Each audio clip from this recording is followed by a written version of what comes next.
Hey man, it's Danny. Austin Streets TV, man. I got Lil J from the O. I got him back again. You know what I'm saying? Motherfucking deal, man. That Texas made Mexican high. Let's go. Hey man, you just did that Hardway, man. It don't matter what crowd you perform in front of, they gonna feel that bitch. You feel me? Like, what's up with that song, bro? That's like that's your hit song or what? That's the one right there. I feel like that's gonna be the one that's gonna put me on the map. I feel like I need to take that shit everywhere. Cause like you said, man, every time I go, it doesn't matter what type of crowd it is, what age it is, they all gonna feel it. So yeah, Hardway, man. What's the craziest crowd you ever performed in front of? It was gonna have to be in Buck's backyard. I actually opened up for Rick Ross. That was like last year, so yeah, that was the biggest crowd I performed for. It was the after party too, so I mean, it was, yeah. So why was that shit so crazy though? I think it was just due to the fact that that was a big ass crowd, and that was my first bigger crowd, and it was just a lot of different ages, different type of people, different ethnicities. So I rocked that shit, and it was a Hardway that kind of set me away from other people that was performing that night. So performing in front of that big of a crowd, like, does that open your mind up as an artist? Does that make you feel like, you know what I'm saying, we in Austin, Texas, man, it's a city in Texas, but it's one of the smaller cities, you know what I'm saying, doing something like that sometimes can open your mind up, like, how you, like, really, like, you know what I'm saying? Yeah, I feel like I need to get out of the city. You know, at this point, I feel like, you know, when I be having people that come from different parts of the city, because like we doing a show right now, we got San Antonio, we got Dallas, we got people from different parts of the city, and they fucking with it. So I feel like I need to start going out there. You know what I'm saying? When I get that good feedback, you know what I'm saying? I feel that. Damn, what's a project you got coming out right now? Shit, project I'm working on right now is with Quinn and YC, and it's Like That, you know what I'm saying? So it's called, that's exactly what it's called, Like That. I'm working on, that's gonna be my next project that we dropping. We're trying to get that shit going, so yeah. Damn, this is kind of crazy. I know one of your people, his name Young Clean. He just won the FOMOB Texas Challenge, right? Shout out Young Clean. But I'm listening to you perform. Y'all had previously dropped a song that was real similar to that shit, like on your own wave. It just wasn't called Texas. Like, did that have any influence on him?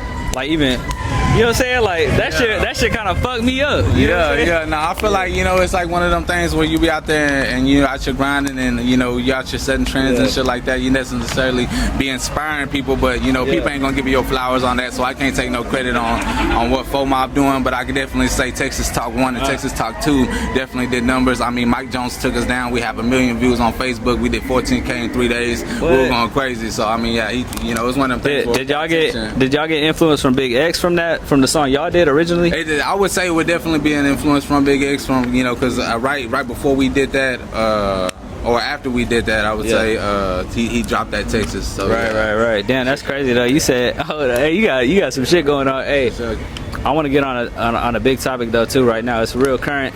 No Jumper and Rainwater from Texas. Man. They got on a podcast. You know what I'm saying? They was talking about the Southerners and the Northerners of California are harder than all of Texas, and they separate. I don't know why they separated them, but they did. How do you feel about that?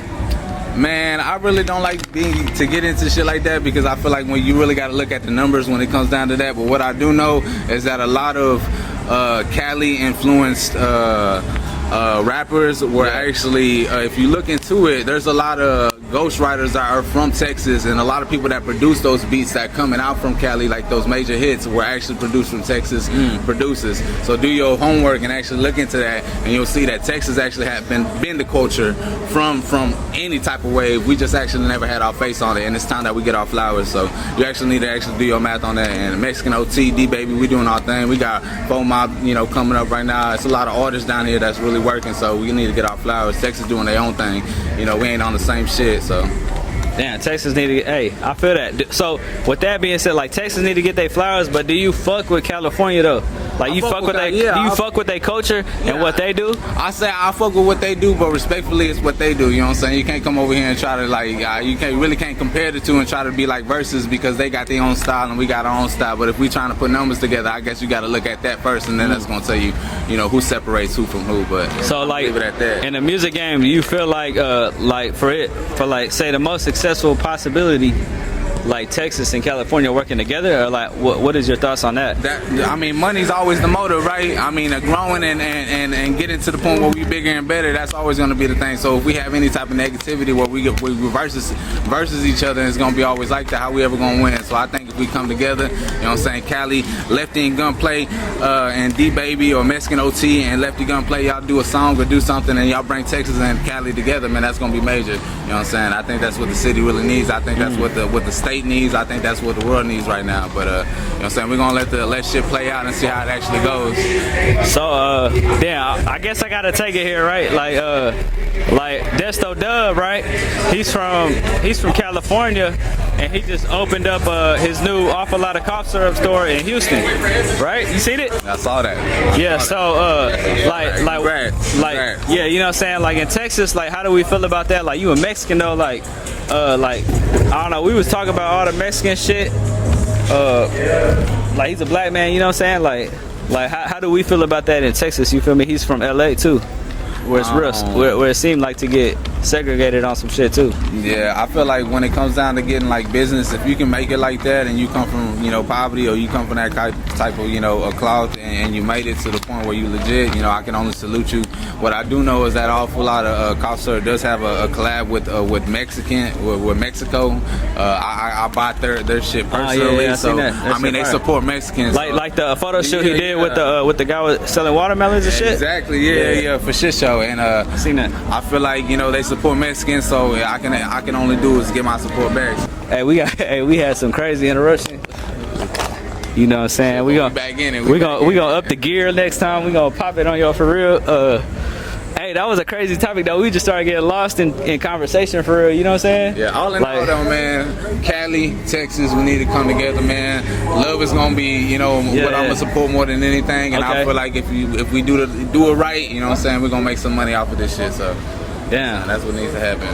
Hey man, shout out to Lefty Gunplay, shout out to D-Baby, shout out to Mexican. How did you feel when Lefty Gunplay did not come out at the Super Bowl, bro?